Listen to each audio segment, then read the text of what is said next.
Why did you lose that trade? If you were watching yourself from afar, from another view, you put on that trade, and you're being your self critic. Would you have done it?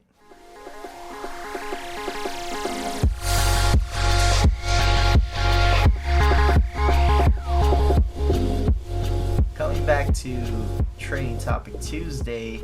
Thanks, Brad. Tonight's topic. It's been good. It's been good. I mean, I think this is gonna be a good, powerful topic because these are going to be ongoing lessons that we always, preach about in trading. We deal with it ourselves. And for those who are taking notes or watching the replay on this, we're going to be talking about common trading mistakes. Now, before we jump into this, I do want to talk about one of the books or stories that I've gone through when reading about trading. Jesse Livermore, have you heard about that book? How to Remnants of a Yeah. Stock Trader. Yes. Yes. So for those who don't know about Livermore, he was a stock trader back in the 1900s, early 1900s. Um, and this guy was one of the rare ones that was able to pull lots of money from from the market. So, for example, in 1907, Jesse Livermore went short on the market and made $3 million that in that time, which equates to about 40 million in today's money, which is kind of back in the day that was kind of unheard of, right? 40 mil, like, I mean, $3 million, and in the same year, according to the book, Jesse Livermore lost it all. Matter of fact, he went negative 1 million, right? And Wow. then fast forward, he tried again. Now this guy's journey was literally up and down. He was successful, then he plummeted. Successful. Fast forward a few more years, he had a net worth of $100 million in their time in 1929. So that Wow. equates Billions. to 1.3 billion Yeah. if you're doing the math. I mean, I don't know. Awesome. And then 5 years later, according to the book, he was broke again. All right. Now, Brad, that is just painful. That's painful. I mean, there are traders that go through that on a smaller scale and even a big scale. There's those big funds, Hedge funds. Yeah. hedge funds that go through it. The most recent ones that um, they've been talking about was Lehman Brothers 2008 collapse. Before that was LTC LTCM. That was another big hedge fund where they never had a single losing period until they blew up and just went like kaput, done deal, right? So these all these guys, big or small individual investors, they do share or experience these common traits that we're going to be going over. Just going back to the Jesse Livermore story, this was before Twitter, before all these websites, the internet, before all that. Getting the price quote on your phone, there wasn't that in the 1900s, and they went back to they relied on the newspaper, I believe. If you weren't at the actual Wall Street at the floor, the trading floor, you have to wait till the Wall Street Journal comes out, the newspaper. 2 days later, you're gonna get your quotes or your price for the XYZ stock. Then you would call your broker, go ahead and put in a buy order or sell order, and make your decision or your trading from there. And it's crazy how time fast forward, technology comes, we make trades almost instantaneously. But there are those things that still stick around, which are habits, decision making, right? Um, being influenced, and greed and fear. Those all still stick around to our day, and we experienced that, you know, and I hope we don't have to suffer $100 million loss, guys, in our time. Oh, that'd be brutal. That'll be nuts. That'll be nuts. I mean, just to, and so going back to that, just taking Jesse Livermore's story. The book, by the way, is called Jesse Livermore: The Reminiscence of a Stock Operator. I don't know if you can buy it on Amazon. I think there's some audiobooks you can go get, you know.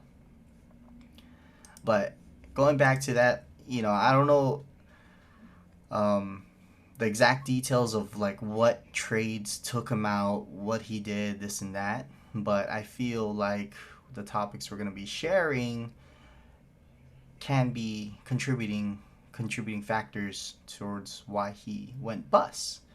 And one of them to start off is um, probably over leveraging his trades.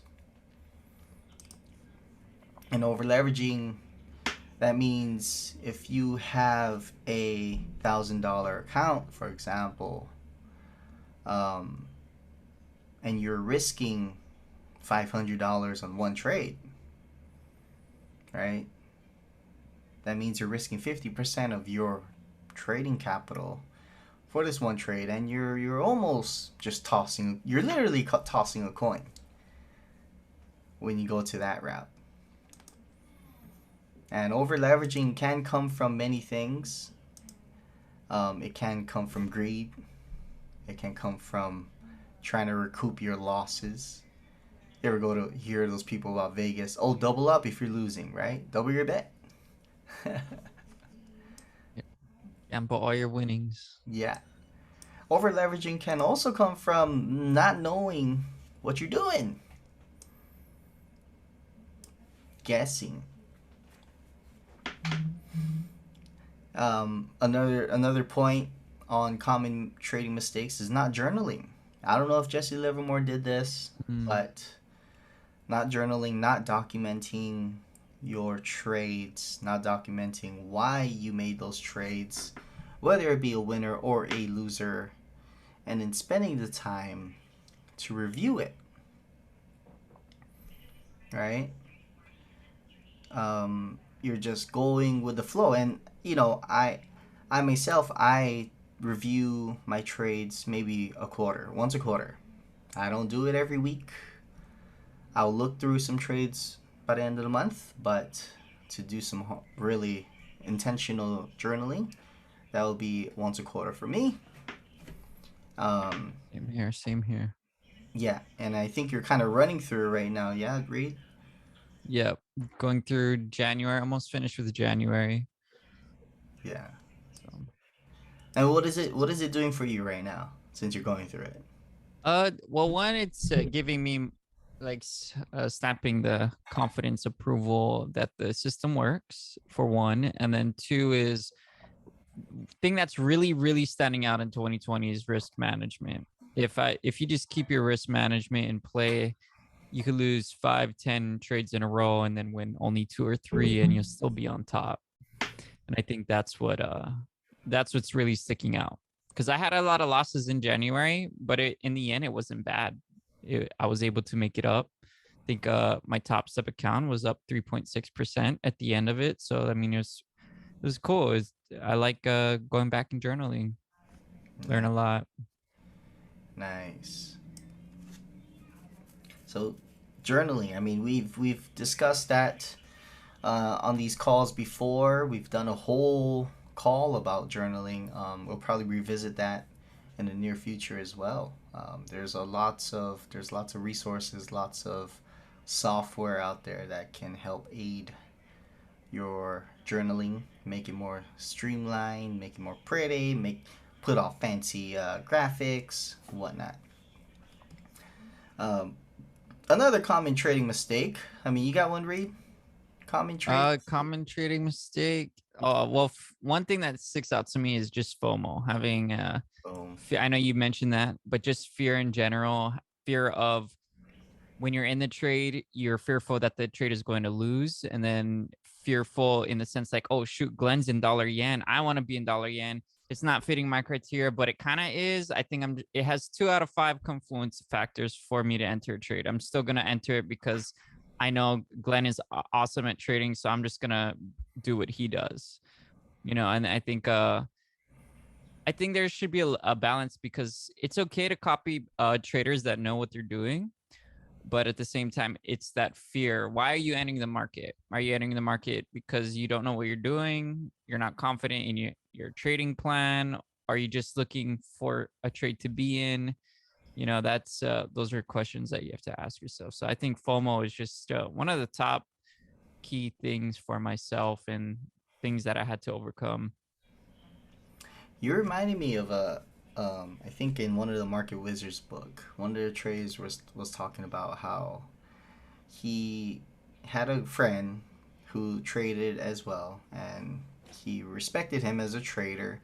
And the friend was like, "Hey, he had a certain view on the market. I think he was bearish. He was short bias on a certain market."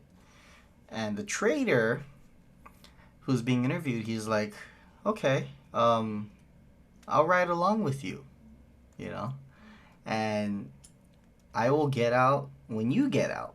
Essentially, because he knew going, he was clear going forward that okay, this is not a trade he will take.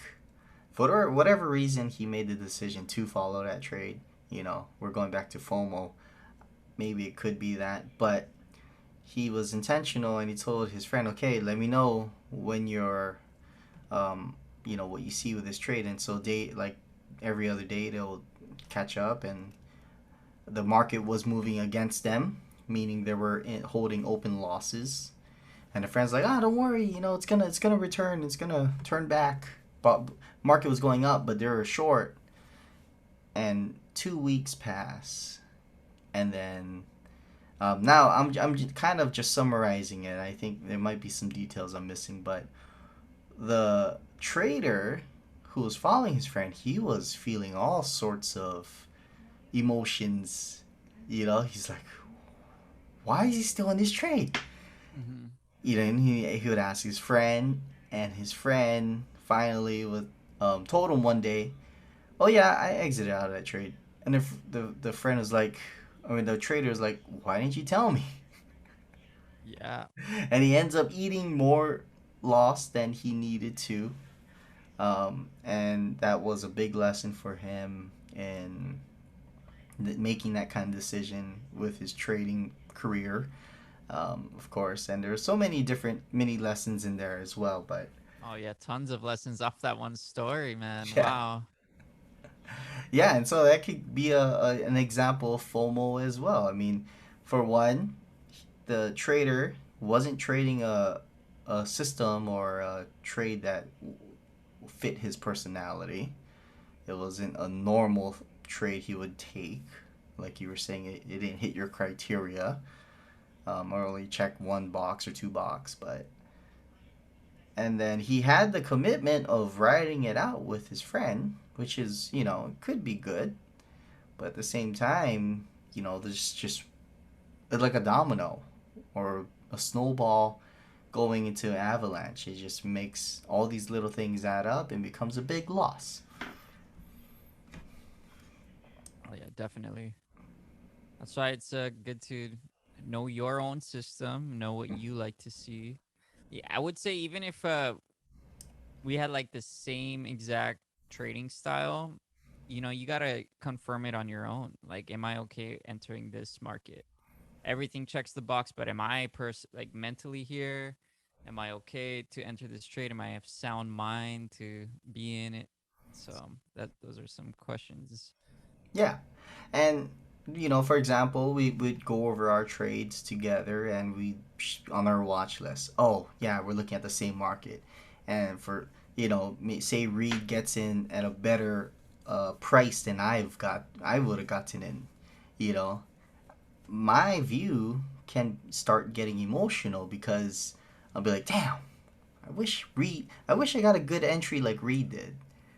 Right now, my game plan is kind of skewed because I'm already starting to have certain regrets in a way of thinking I messed up, even though my trade, I entered the trade the way I would have normally entered the trade. In my right, if my logical thinking is just straight, it'd be like, okay, good, you're in a good trade, it's profitable right now, and just follow your rules. But no, when it comes to um, talking to other people, or not comparing, but like just looking over the shoulder, checking, looking at the other person's tests, right? Copying the answers. Oh, C, B. Yeah. Oh shoot, why did he do C? It's I a swear human. it's C. Like, Yeah, like yeah, you it's a begin to question your natural, own methodology of trading. and that's Like a to human trait, right? We can't get rid of. It's human nature. yeah. It reminds me of like social media trading. There's a trader that we follow each other, and I saw him in this very nice position. It was actually dollar yen. I was like, man, that's an awesome move. And I think my initial reaction is like, damn, how did I miss that? Or I should have gotten in there. Should have, using those words. But I caught myself real quick. I'm like, hey, just be happy. People won on this one. Look for like go back test. And what I mean by back testing is like going back, was there an entry that was there for me, or where could I have entered if I was paying attention to this specific pair? And so like that's another thing that common trading mistakes is like looking at social media, trying to copy people on social media, whether they're long-term traders or trading gurus who just post profits all the time. You're gonna miss out, or you're gonna feel that you missed out because man, all these traders are making so much money. I need to jump in and make money too. And then that's where FOMO comes in, and greed. Hey, yeah, true. I mean, I've done something like that. I would go and look at some hedge funds' current portfolio holdings. I would create a whole watch list, and I would just almost not copy, but I would get trade ideas or kind of model against, this certain hedge funds portfolio holdings. And so I'll pick it apart and be like, okay, there must be a reason they're in this trade or they have this stock. But I'll never know the true answer because I don't know their trading system and I don't know how they make their decisions. So as a trader, like we have that flexibility too, whether to decide, oh, do I want to go in this or do I not? It's a lot of decision making. You have to have a clear cut decision making, not be distracted by like, oh, you know what? I'm buying this stock because Warren Buffett got it. Warren Buffett got it. Plain and simple, right? Whatever he gets, I get. Yep. And he got a more solid gut than a lot of us because he's able to lose hundreds of millions and still sleep at night. Yeah, he's famous for holding trades for years and years and years. So Mm-hmm. Mm-hmm. it's easy to say that you do that, but when you see it reflected in your account, it's a little more challenging. It is. But it's not your style, though. That's the thing. Like, if it's unsettling for you, that means it's just not your style of trading. Another big com- um, common trading mistake, and this is going back to Glenn when I was starting out in trading. I would have almost tunnel vision with these trades that I was looking at, these markets that I was looking at. And if I'm looking at the market on a 15-minute bar chart, that's where the market's going to go. If I put my prediction, right, and I would go long. But overall, if I zoom out, which I didn't, if I zoom out to an hour or 4 hour daily, it's in a bear run. And I would end up losing that trade. I would lose the money and I'd be frustrated. I'm like, why? Everything lined up perfectly. It's because I was lost and I did not know the current market condition. You know, if I was trying to go short, it was in a bear run, but overall the market was consolidating. So That yeah, would, you're talking about like consolidating conditions versus trending conditions, just yes. overall choppiness. Yeah. Yeah. Market conditions. Me Very not being important. aware, I wasn't aware of the current market conditions. Um, read like you go surfing, bro, right? If it's Yeah. choppy, it's not ideal. But if the sets are pumping, you have more chance catching a good wave, right? Yeah. Yeah, I mean yeah, like I like how you put it though, is like just knowing or being aware of the market conditions. It and whatever fits your plan, because like it doesn't mean don't trade. Maybe it means wider stops, maybe it means less entries, however that reflects into the trader's plan. But I think knowing the market condition, overall market condition, like the overall trend and what's happening, that's so important And for going back entries. to that, for me, I had to learn that lesson of understanding the current market condition. I had to go through the losses. I had to reread my journal, review trades every week. I had to write notes. And there's one of the things I consistently was writing down was, Glenn, you're trading against the trend. Mm. Did you always come into the market as a trend trader? No, no. Oh, I okay. was trying to intraday trade, day trade, and whatever. And I was always against the trend. I was always thinking, oh yeah, I'm gonna catch the top or the bottom. Market's gonna reverse. I'm gonna make a lot of money. Hmm. Yeah. And like that was the progression of me as a trader, and just going dealing with that, right? Not understanding the market conditions, uh, trying to force my perspective onto the market. Be like, you know what? I see a short setup. I'm going short. Market's just gonna follow because I see it, not knowing, and then boom, lose a trade. Oh, okay, that was just a bad entry. Let me go get in again. Get in, lose a trade. Dude, no ways. I can't lose twice in a row. I need to get my money back. So I edge up, leverage up a little bit. Same position. Boom, not out. And those consecutive losses, they hurt, man.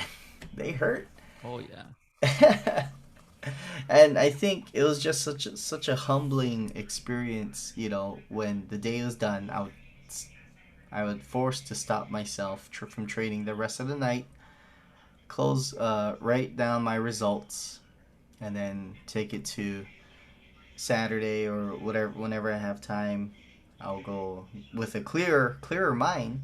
Okay, I will be licking my wounds but reviewing, and then with a clear mind, you'd be like, dude, why would you make that mistake 3 times in a row, man? But if it wasn't for documenting it, reviewing it, and actually looking at the market condition, I wouldn't have came to that conclusion. And this is something we stress with people who are starting out. We encourage you guys to, almost just be constantly looking in the mirror and being that person, or trying to evolve yourself as a trader, as a decision maker, as an investor, and start changing or improving upon your ways. I mean, failure is one of the biggest lessons we can experience, plain and simple. Tom Basso, coming off of like you're saying that at a different time, you're different space, different headspace, just in different environment, and then you're able to identify those issues with your trading. Tom Basso, he is a trend trader, very successful. He's like 65 or 69 now, um, and he's a great trader, retired.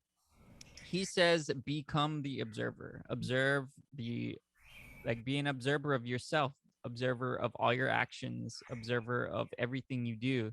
And he said that's one of like his biggest takeaways in trading, is that he became the observer of himself. Oh, I'm watching myself take this trade, I'm watching myself want to get into this market. So it's like a third person view of your thoughts.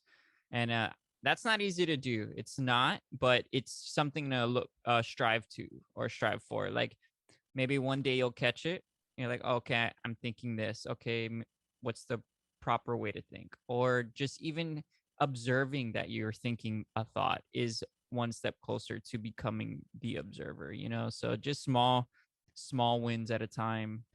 And that's how Tom, he's like, Tom said, like in everything he does now, he's the observer, which is like like he said, like I'm gonna go throw gravel, 50 pounds of gravel on my road after this, Michael, and I'm going to be the observer of me throwing rocks around. Like it's pretty amazing. It was in a podcast, by the way. That's how that's where I'm picking it up from. Yeah, I remember that. And it's going back to just allowing yourself to have a deeper thinking beyond the surface, right? And going through experiencing those losses, experiencing the mistakes is one of those things to allow you to go beyond just the surface. Like, oh, I just lost that trade. Why did you lose that trade? If you were just watching someone else, or if you were watching yourself from afar, from another view, you put on that trade, and you're being your self critic. Would you have done it? Yeah, Yeah. and I mean, goes hand in hand with journaling. You know, let's say you take a loss. I would say jot down what you're thinking in that moment, and then don't even look at it because you're sulking in that loss. You know, and if it happens, it happens. If you sulk, let it then sulk. But I, the reason why you want to jot down your thoughts is because that helps you become the observer of those thoughts. Like let's say you do something repetitive every time you're taking a loss, but you don't know that consciously. So that's why you have to write down what you thought immediately after. And then maybe once a quarter, when you're going over your journal, you like, oh, that's funny. I had this thought at that time. And that thought seemed like the world, but now I'm having afterthoughts of everything. I'm like, wow, that shares my a glimpse of my mindset at that time. And I think again, you're looking like a window. You mentioned a mirror, but like you're kind of looking a window at your past, like how you were thinking, what you were doing, and how to learn from that experience. No, that's so key. So key. Like we, um, I think I don't know if it's scientifically proven, but I think we're only able to focus on one thing at a time. Right? Truly. Yeah, I hear that a lot too, man. And so I hear that a lot. when you're like actively trading in the market, you hit a loss. Like what Reed said, document it, park it, and then move on. Yeah. And then when you do are intentionally reviewing it, you're gonna see it there, and then address it. It's hard to try to address it at that very moment. Some people may be able to, but I know I cannot be doing a self reflection that very second. It's like you get into a heated discussion with someone, disagree with someone. Some people needs the time to like, you know what? We'll pause this. Let me walk away. The wife is giving you some tone Yeah, yeah, yeah. before I say something. But Yeah. Yeah. so something like in that realm, right? But you're dealing with trading. You're dealing with your own decision making, and we're kind of just leaning towards okay, people make these mistakes. Here's some of the things to remedy these mistakes, right? And so, just to kind of like recap so far, over leveraging, not journaling, common mistake. We have not reviewing, right? No emotional trading, so Fomo, not understanding the current market conditions, right? Another thing is not enough screen time. That kind of goes hand in hand with understanding the market condition. Being able to pull up a chart, analyze Hold it. on. Okay, go. Analyze it and understand, be like, okay, I have a clear view of the market. It's not skewed, it's not filtered. Um, I can understand where the what the market's doing. It's not my time to get in. Okay, I won't do anything. And sometimes when you're wanting to get in the market, you're gonna like force your perspective and be like, you know what? Yeah, let me review. Let me check that again. Let me zoom in, and you're gonna end up be like trying to find an excuse to get into a trade, and that ultimately leads up to not hitting a trade. You might get lucky. Luck does happen, but if you aren't spending enough screen time, they say to become an expert, you gotta do that thing for 10,000 hours. Might be right. I think the longer, yes, like Michael Jordan, Kobe, they're constantly practicing. Great players, Tom Brady. You got to treat this like a sport.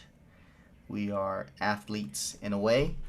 And going back to screen time, you just got to put in it's the reps. Put in the grit. It's putting in that work.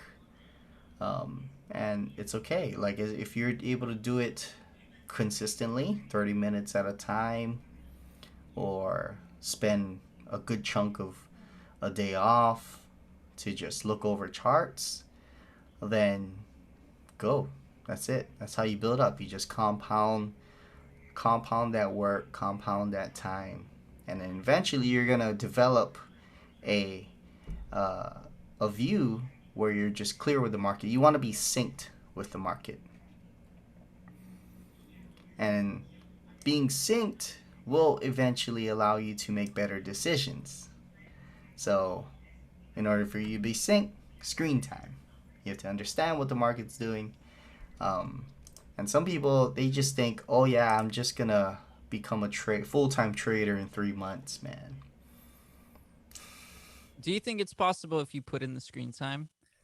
No. Yeah, I don't think so either, man. I don't even think 6 months is good enough. there's Not even a a year. there's a Maybe trader. 2 years. I think there's a trader. He put in work for 4 years or 5 years before taking a single trade.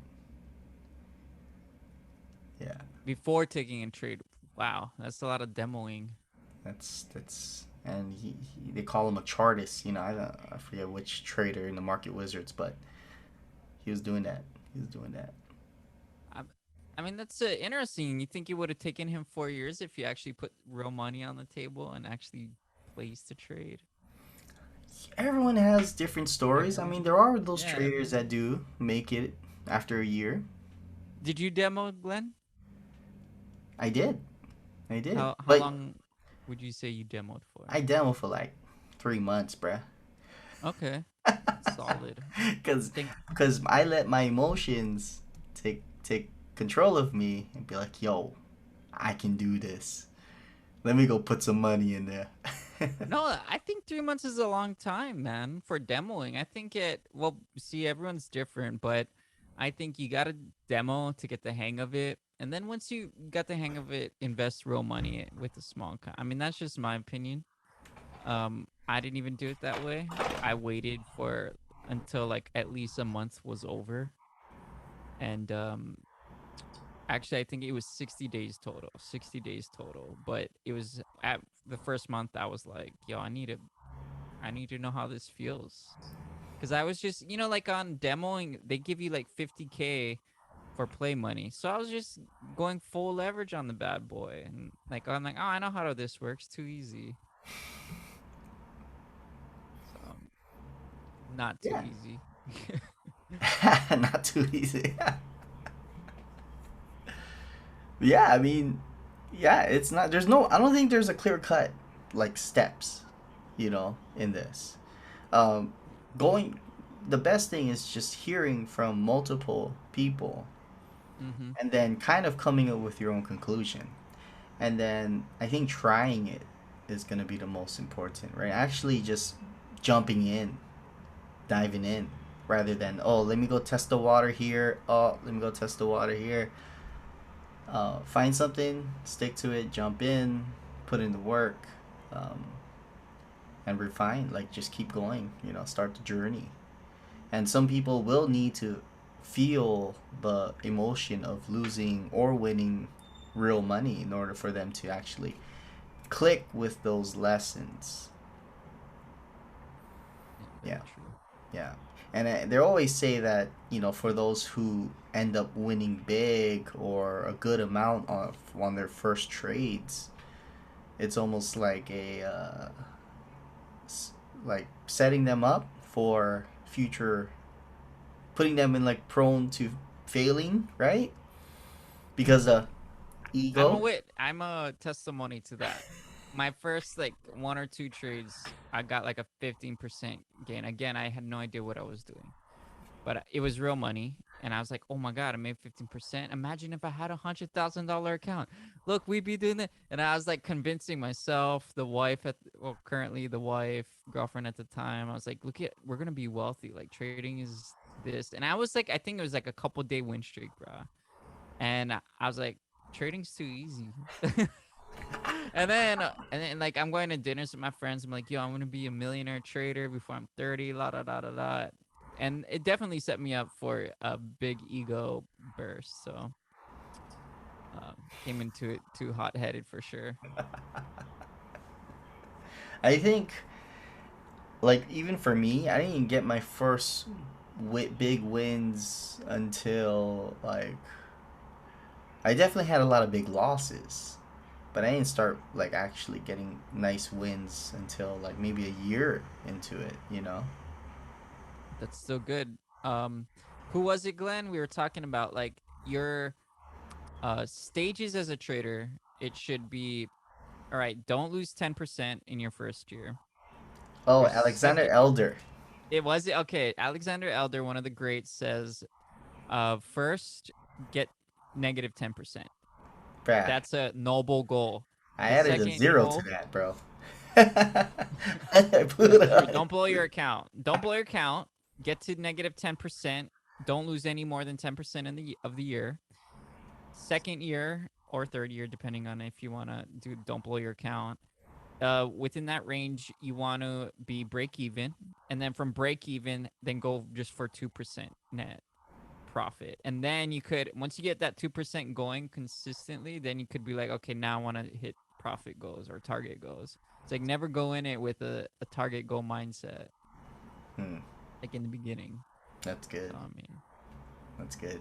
You think if you heard that years ago, the beginning trader read, if you heard that kind of process, and you're over there sitting with 15%, would you have just like tossed that on the side, yeah, or? probably at the time, definitely I would have, but I never heard that though. I've never heard a professional hedge fund trader say that until further on in my career. So I wish I wonder if I did hear that, it would have taken effect a little bit sooner to me.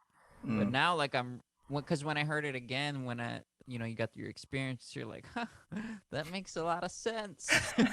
Like I'm not doing too bad after all. So I think the goal for any new trader, bro, should be don't blow your account. That's like the first step in of winning, I because got that'll you. teach you risk management in a sense. I will agree with that. I will absolutely. You There you know, go. and we're just keeping it real, guys. Like trading is hard as shit.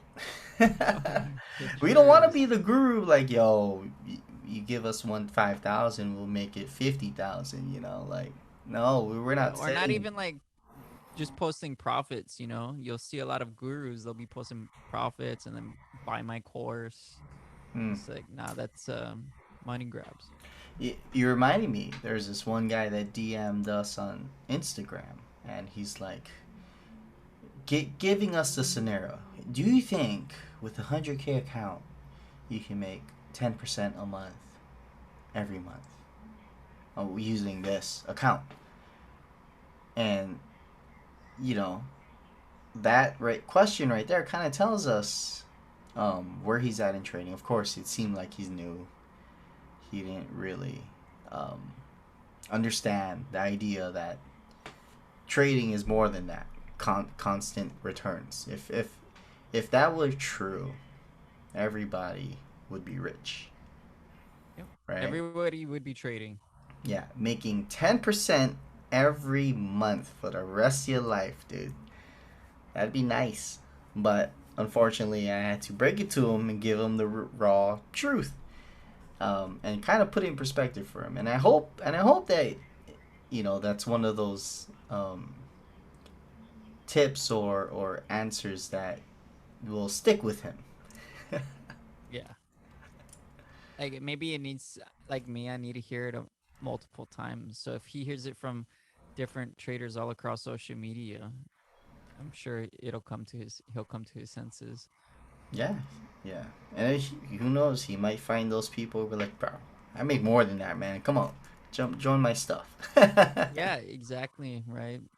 And, I mean it'll just make his journey a little bit longer, but And he's that gonna could learn. be considered a common mistake as well, because his view on trading, I don't know the person, but I could see where the greed is kind of leading on his approach, And right? it may not even be identified as greed. You don't think that. You're like, I'm just thinking of the upside. I heard trading, there's no limit, there's no cap to traders, right? It's like, how is that thinking greed? It's but in like you nailed it, man. You nailed it. At the core, that question was based in greed. Hmm. Yeah, so I mean, we'll see how that turns out, if he even sticks around in trading or whatnot. Hopefully, the market is the best thing, best Teacher. overall, hands down, the best teacher. Will slap you in the Yeah. face, man, Oh while yeah. you down. And it won't even care. It won't it even won't. laugh. It won't even. It don't even look at you. It'll It's just gonna. keep moving. It's just gonna take your money, man. Dude, that's what's so cool. Like something so cold gets so warm, along with our wallets. Keeps electricity on, but it's also Oh cold. crap, man. I mean, yeah. I mean, as we wrap up tonight's topic, man, I mean, common trading mistakes. I swear, I think even though market has been around 100 years at least now, the current market, these common things will continue to carry on. Guarantee. Why? We're just humans. We are wired almost the same in a way, you know.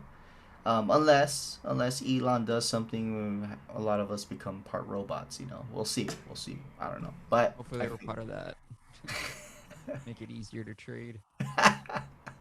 we'll put the algo thing in the brain. Be like, yo, I know where this is going. Yeah. But yeah, these are good common mistakes that we hope people are being aware of, in carrying on with their trading journey. First step of fixing any issue or improving is being aware, and that's what we hope that we brought to your attention. Next one would be addressing it. Okay, which one applies to me? Okay, I'm over leveraging. Okay, what do I got to do for that? Right. And then third thing is just repeat. You gotta self develop. You gotta keep going. Trading is not easy, but yet you have community. Don't gotta do it by yourself. Um, and you just keep going on, man. We are all rooting for everybody, man. I'll tell you that. There's no shortage of success, as Grant says, and there's no shortage of money. Cause why? Government just keeps printing that money. Brr. They can't print it. They'll adopt crypto and just completely invent it. So, mm, mm. but good stuff, guys. FOMC, That's FOMC awesome. Oh, tomorrow. FMOC tomorrow. Um, Russia's market's tanked. I think even China's Hang Seng index. I That's heard about that. Yeah, another real estate company went down, right? the Hang Seng is like China's equivalent to S&P and Dow, their Ah, index, and that thing has been tanking. Um, our indexes has been going a little bit sideways. I think the traders are waiting for what unfolds in the next few weeks. So really, stand by, be vigilant. Um, Other than that, guys, have a great night. Oh, They you got some? also, yeah, they also had a Hawaii State Senate meeting on the crypto future of crypto, What and do I you say? think there was a person that wasn't there today to answer the call or whatever. So it was March 17th is when they're gonna reconvene. Thursday. Yeah. So we'll see. Big Yeah. news. Big news. And it's just like it talks about the regulations, how it should be played out. Yeah, it covered like random stuff, dude. I tuned into it. It was like about some marriage. Should there be any change to the marriage laws in Hawaii? And it was like all said no. So it's like, okay, pass. All right, next to the next bill is this and that, and so Going off of that, I mean, this has nothing to do with finance. We did have to, the wedding industry did have to come together to go and try to hit no on a certain bill that's being proposed. uh, So, for like a business impact or something. yeah, they're trying to ban all commercial activities on certain parts of the island on the beach. Wow, dude, they it's like how you gonna make money in Hawaii in the future? Not Yeah. you, but like in general. Like I heard Turo, they're even doing like if you have a small Turo business, they're not gonna cancel you, but they're gonna increase the taxes like crazy. And so like Turo drivers are trying to fight that. Like, dude, this is insane, man. Let the man keep up. Like, or let us keep up with the man. Geez. That's why trading's man. Trading's gotta work. Training's gonna work. I mean, everyone can jump on the next thing, but training's gonna be there.